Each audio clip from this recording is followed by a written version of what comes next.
आप सभी का स्वागत है अपने यूट्यूब चैनल पर। दोस्तों, आज के इस वीडियो में हम पढ़ेंगे ममता पाठ के लेखक जयशंकर प्रसाद जी का जीवन परिचय एवं उनकी रचनाएं। क्या पढ़ेंगे? तो जयशंकर प्रसाद जी का जीवन परिचय और उनकी रचनाएं पढ़ेंगे इस वीडियो में। और इसके बाद जो नेक्स्ट वीडियो आएगा उसमें हम पढ़ेंगे ममता पाठ का सारांश। क्या पढ़ेंगे? ममता पाठ का सारांश, क्योंकि हिंदी में 6 नंबर का सारांश से गद्यांश से पूछता है, प्रश्न पूछता है कि संदर्भ लिखिए, व्याख्या कीजिए, और एक प्रश्न पूछता है, उसको आपको उत्तर लिखना होता है। जब तक आपको पाठ का सारांश नहीं पता होगा, आप किसी का व्याख्या या प्रश्न आप उसको हल नहीं कर सकते हैं। तो इस वीडियो में हम देखेंगे क्या? जीवन परिचय किसका? जयशंकर प्रसाद जी का। चलिए, पहले आपको हेडिंग डालना होगा संक्षिप्त परिचय के रूप में नाम। क्या डालना होगा? तो सबसे पहला पॉइंट आता है नाम, और नाम के आगे लिखेंगे जयशंकर प्रसाद जी। दूसरा पॉइंट आता है जन्म। जन्म लिखेंगे सन 1889 ईस्वी में। तीसरा पॉइंट है जन्म स्थान, इसका लिखेंगे काशी या बनारस, काशी या बनारस। फिर चौथा पॉइंट है पिताजी का नाम, आपको पता होना चाहिए, श्री देवी प्रसाद जी। फिर पांचवा है शिक्षा, शिक्षा इन्होंने कहाँ तक ग्रहण की? 8वीं तक। फिर इनकी शैली कौन सी थी? तो भावात्मक शैली थी। इनकी रचनाएं बताइए, तो इनकी रचना है कमायनी तथा तितली।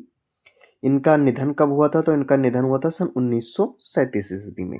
ये आपका जीवन परिचय लिखने का संक्षिप्त परिचय है दोस्तों। ये इतने से आपका जीवन परिचय खत्म नहीं हुआ, आपको ध्यान रखना है। ये सिर्फ संक्षिप्त परिचय लिखने का तरीका है, आपको इतना ध्यान रखना है। इतना मैं कह रहा हूँ, इतना आपको पता है तब आप बोर्ड परीक्षा में जीवन परिचय लिख पाएंगे बहुत अच्छे ढंग से, और आपको 5 नंबर मिल जाएगा, 1 नंबर भी नहीं कटेगा। लेकिन लिखने का तरीका भी अच्छा होना चाहिए। लिखना कैसे है आपको जीवन परिचय? जैसा मैं बता रहा हूँ सेम ही आपको ऐसा जीवन परिचय लिखना है, पूरा का पूरा नंबर बोर्ड परीक्षा में आपको मिलेगा। कैसे लिखना है?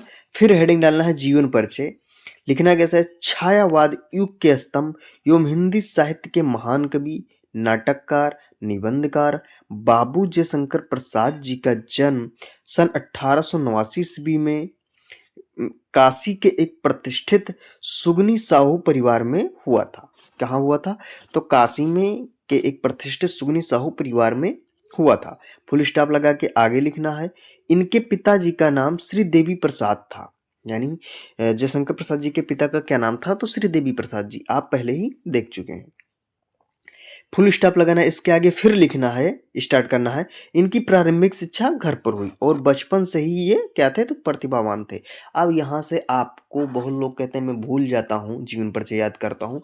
आपको रटने की क्या जरूरत है? कहानी के नुमा पढ़िए और कहानी के नुमा याद रखिए, हमेशा के लिए याद रहेगा। बस आपको अगर याद करना है तो संक्षिप्त परिचय याद करना है, बस इतना याद कर लिए, आप जीवन परिचय लिख लेंगे। क्या था? तो इनकी प्रारंभिक शिक्षा घर पर हुई और बचपन से ही प्रतिभावान थे। फिर आगे लिखना, इन्हें रचनाएं करने का बहुत शौक था। बचपन में ही इन्होंने कई कविताओं की क्या की है? तो रचना की। ठीक है। फिर उसके आगे लिखना है, उनकी घर की स्थिति ठीक नहीं थी, यानी प्रसाद जी के घर की स्थिति ठीक नहीं थी, थोड़ी दयनीय थी, ये निर्धनता थी आप कह लीजिए। इन्होंने घर पर स्वाध्याय, स्वाध्याय मतलब होता है स्वयं के अध्ययन से, स्वाध्याय से ही अंग्रेजी, संस्कृत, उर्दू तथा फारसी का श्रेष्ठ ज्ञान क्या किया? तो श्रेष्ठ ज्ञान प्राप्त किया। इतना लिखने के बाद आपको फिर लिखना है आगे। लिखना क्या है?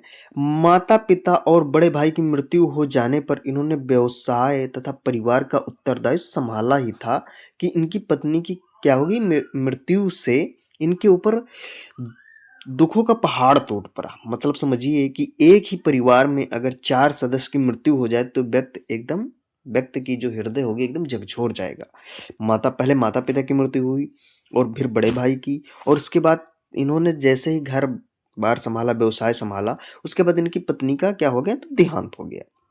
आगे फिर लिखना, इनको विषम परिस्थितियों में, यानी इनको कठिनाइयों से जीवन भर क्या करना पड़ा? तो संघर्ष करना पड़ा। लेकिन फिर भी प्रसाद जी ने क्या है? तो इन्होंने हार नहीं मानी और निरंतर साहित्य सेवा में लगे रहे। यानी इन्होंने कितना भी दुखों झेली, लेकिन इन्होंने हार नहीं मानी और साहित्य सेवा क्या रहे? तो करते रहे। क्रमशः मतलब ऐसे चलते रहा क्रम।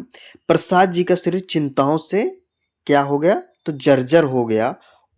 और अंततः वह क्षय रोग से क्या हो गए? तो पीड़ित हो गए। और सन 1937 ईस्वी में केवल 48 वर्ष की आयु में क्या हुआ?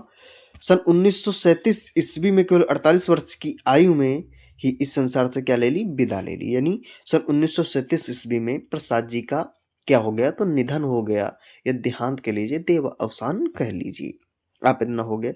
उसके बाद बोर्ड परीक्षा में पूछता है कि इनकी रचनाएं लिखी, प्रमुख रचनाएं लिखी।